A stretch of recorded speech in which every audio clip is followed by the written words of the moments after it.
If you've ever said, "I'll start tomorrow," this video might change your life.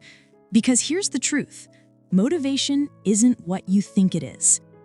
You don't need more inspiration. You need less friction. Today, we're breaking down the myth of motivation, why your brain resists doing what's good for you, and how tiny environmental changes, not willpower, can literally rewire your habits. Because the real reason you're not consistent has nothing to do with laziness and everything to do with biology. Let's get one thing straight. Motivation is not a fuel source. It's a spark. Unreliable, unpredictable, and gone in seconds.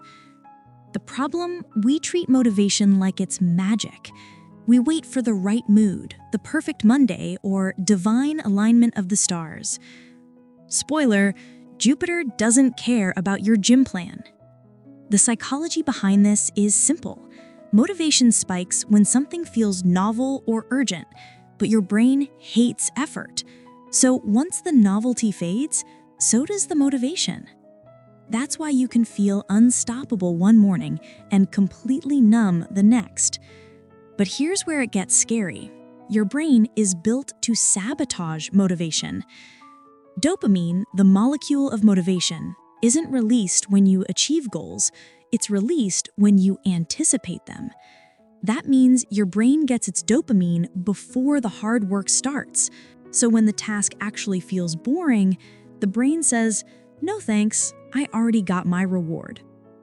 Clean room, do taxes, write 10 pages. Brain, let's check YouTube tutorials on productivity instead. It's not weakness, it's wiring. And unless you design your environment to outsmart that wiring, you'll keep repeating the same loop of guilt and procrastination. So let's talk about how to hack your brain's environment and why tiny changes beat massive motivation every single time. Let me tell you something researchers have known for decades. You don't rise to the level of your goals, you fall to the level of your systems. Think about it. You don't crave junk food by accident. You crave what's visible, easy, and one arm's reach away. The same applies to focus, fitness, and habits. If your dumbbells are hiding behind your laundry pile, congratulations, you've designed a resistance training plan for your motivation. Here's the key. Your environment should make good habits automatic and bad ones inconvenient. Motivation is what starts action once. Design is what makes it repeat without thinking. Let's do a quick 3-day experiment. I call it the motivation detox.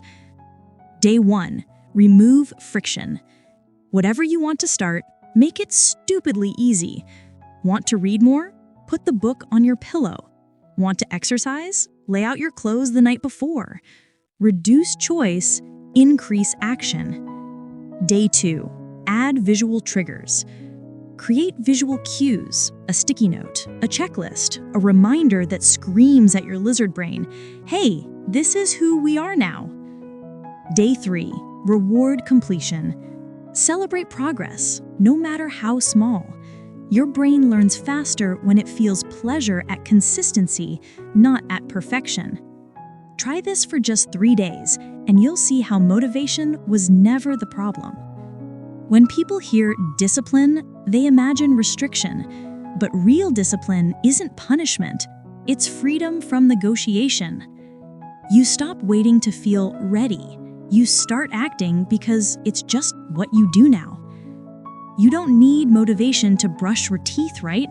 That's the level of automation we want, minus the toothpaste foam.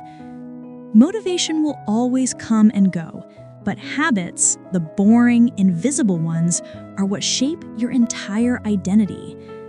So the next time you catch yourself saying, "I'll start tomorrow," stop and ask, what can I change right now to make it impossible to fail? Because the truth is, motivation doesn't build your life, systems do.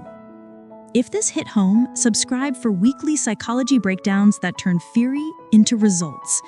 Comment below, "I'm done waiting for motivation." And remember, You don't need to feel ready to begin. You just need to begin. Build the system. The feelings will follow.